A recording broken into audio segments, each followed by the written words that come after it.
नमस्कार दोस्तों, स्वागत है आपका सीरियल गपशप में। गंगा माई की बेटियां के आने वाले एपिसोड में हम देखेंगे कि भावना, दोस्ती, परिवार के रिश्तों का बहुत ही मिला जुला संगम आने वाला है। एपिसोड की शुरुआत होती है स्नेहा और सिद्धू की मज़ेदार बात से। दोनों फ़ोन पर बात कर रहे हैं। स्नेहा सिद्धू को चिढ़ाते हुए कहती है कि होली पर गंगा सबसे पहले उससे ही रंग लगाएगी। इस पर सिद्धू हंसते हुए कहता है कि वो माँ बेटी के बीच में नहीं पड़ने वाला। लेकिन फिर दोनों के बीच में एक मज़ेदार शर्त लगती है कि आखिर पहले रंग कौन लगाएगा।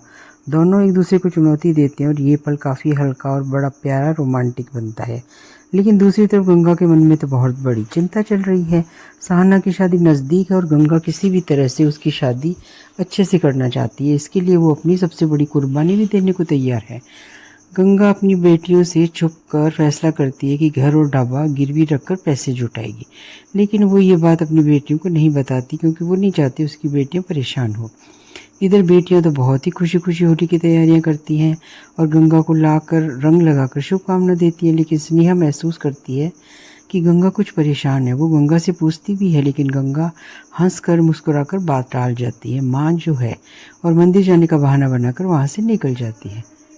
मंदिर में गंगा जौहरी से मिलने जाती है। उसे उम्मीद है कि शायद जौहरी उसकी हेल्प करेगा और उसे 15 लाख रुपए मिल जाएंगे। लेकिन वहाँ उसे बहुत बड़ा झटका लगता है। जौहरी साफ मना कर देता है कि वो गंगा को पैसे नहीं देगा। गंगा जब कारण पूछती है तो जौहरी कहता है कि उसे गंगा की प्रॉपर्टी की विवाद के बारे में पता है और ये बात उसे इंदु और मनोहर ने बताई है, इसलिए वो इस मामले में कोई जोखिम नहीं लेना चाहता। जौहरी की बात सुनकर तो गंगा पूरी तरह से टूट जाती है। उसकी सारी उम्मीदें खत्म हो जाती है और वो मंदिर में बैठकर रोने लगती है। उसी समय दुर्गावती पहुंच जाती है।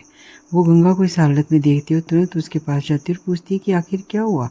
धीरे धीरे गंगा सारी सच्चाई दुर्गावती को बताती है। वो सहाना की शादी के लिए अपना घर और ढाबा गिरवी रखने जा रही थी। ये सुनकर तो दुर्गावती हैरान होती है और दुखी भी होती है। वो गंगा से कहती है कि उसे इतना बड़ा फैसला अकेले नहीं लेना चाहिए और फिर दोस्ती का मतलब भी तो यही होता है कि एक दूसरे की मुश्किल में साथ खड़े रहें। दुर्गावती गंगा को समझाती है वो अकेली नहीं और सहाना की शादी में पूरी मदद करेगी। फिर वो गंगा के चेहरे पर रंग लगाकर उसे होली की शुभकामना देती है और हिम्मत भी देती है। ये पल दोनों की गहरी दोस्ती को और ज़्यादा मजबूत बना देता है। दूसरी तरफ सिद्धू और मधु स्नेहा से मिलने आते हैं। मधु सिद्धू से कहती है उसे जल्दी ही दुर्गावती को स्नेहा के बारे में सच बता देना चाहिए क्योंकि अगर उन्हें किसी और से पता चला तो बात बिगड़ जाएगी।